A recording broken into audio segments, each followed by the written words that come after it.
آپ نے فرمایا کہ زکوٰۃ غیر مسلموں مثلاً حضرات کو آپ غیر مسلم سمجھتے ہیں؟ یہ بڑے افسوس کی بات ہے، ابھی تک تو ان کو غیر مسلم نہیں قرار دیا گیا، مسلمانوں ہی کا ایک گروہ ان کو سمجھا جاتا ہے، اور آپ کی حکومتیں ان کے لیے حج کا اہتمام کرتی ہیں، سعودی عرب کی حکومت مسلمانوں کی حیثیت سے ان کو حرم میں داخل کرتی ہے، یہ آپ کیسی بات کرتے ہیں؟ ہم مسلمانوں کا مزاج یہ ہے کہ ہم شریف لانے کی بجائے دودھ پھینکتے ہیں، دوسرے کی توجہ قبول کرنے کی بجائے اس کے لیے جہنم کا سامان کرتے ہیں۔ وہ بات اپنی بار بار واضح کرتا ہے، ہم کہتے ہیں کہ نہیں، اصل میں جو ہم سمجھے وہ زیادہ ٹھیک ہے، تو یہ رویہ ہم کو ترک کرنا چاہیے۔ خود منظور نعمانی صاحب کی کتاب سے معذرت کے ساتھ مجھے بڑا اختلاف ہے، اور میں بڑے ادب کے ساتھ اختلاف کے بنیادی نکات آپ کے سامنے رکھ دیتا ہوں۔ ایک تو یہ چیز ہے کہ جس طرح ہمارے ہاں دو مکاتب فکر ہیں، ایک اہل حدیث حضرات اور ایک فقہا کی پیروی کرنے والے لوگ، بہنیں یہی صورت ان کے ہاں ہے۔ جن کتابوں کے اس کتاب میں حوالے دیے گئے ہیں وہ سب ان کے یہاں حدیث کی کتابیں ہیں، اور ان کتابوں میں رسم و یادش روایات بھری پڑی، ان کو جمع کر کے ان کے بنیادی عقائد کے بارے میں کوئی رائے قائم کرنا صحیح نہیں ہے، یہ اصولاً غلط ہے۔ مثال کے طور پر ہمارے ہاں بخاری شریف مستند ترین کتابوں میں سمجھی جاتی ہے، آپ اس کو نکالیے، میں اس میں آپ کو روایت دکھا دیتا ہوں جس میں یہ لکھا ہوا ہے کہ قرآن مجید کی فلاں اور فلاں آیت کس طرح کی، اس میں الفاظ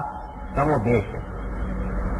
اس کو میں نقل کروں اور یہ کہوں کہ اہل سنت حضرات قرآن مجید میں کمی بیشی کے قائل، اس کو آپ علمی دیانت اور انصاف کے مطابق سمجھیں گے۔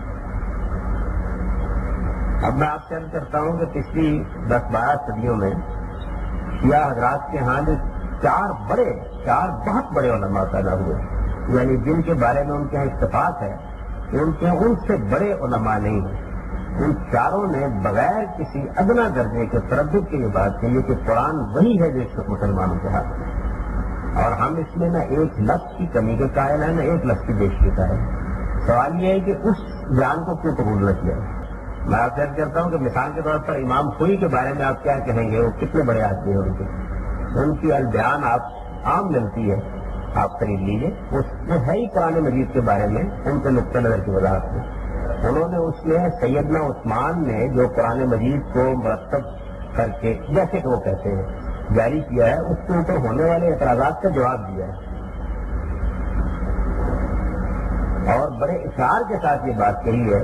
کہ اس قرآن مجید کو ہم بالکل ایسے ہی اسی طریقے سے جیسے کہ جو امت کے ہاتھوں میں ہے ایسے ہی اصول کافی ان کی حدیث کی کتاب ہے، اور بخاری آپ کی حدیث کی کتاب ہے۔ اب آپ کہیے کہ میں دونوں کو برابر رکھ دیتا ہوں، تو میرے نزدیک ہے کہ علمی دیانت بڑی ضروری تھی، یعنی یہ نہیں ہے کہ ہمیں ایک گروہ سے مجھے ان کی بہت سی باتوں سے اختلاف، جو بدعات انہوں نے بعض دینی معاملات میں ایجاد کیے ہیں ان کے اوپر بھی میں تنقید کرتا ہوں، ایسے ہی کرتا ہوں جس طرح کے اہل سنت کے بہت سے مکاتب فکر کی بات سے کرتا ہوں، لیکن میرے خیال کے مطابق ان گمراہیوں کی تاریخ بڑی لمبی ہے۔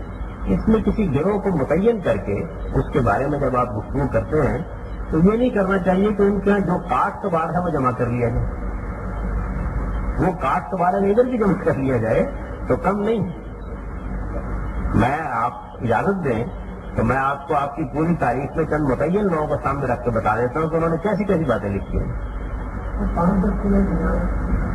غصہ کرنے والی بات ہے نا۔ تو میرا خیال یہ کہ اس بنیاد پر ہمیں دوسروں کے بارے میں دیکھیے، اللہ تعالیٰ کا دین کا سکھایا ہوا اصول کیا ہے؟ سکھایا ہوا اصول یہ ہے کہ جب آپ کسی آدمی کے بارے میں کوئی تنقید کرتے ہیں یا کسی جماعت یا گروہ کے بارے میں تنقید کرتے ہیں تو آپ بہت اچھی طرح اس کا مطالعہ کریں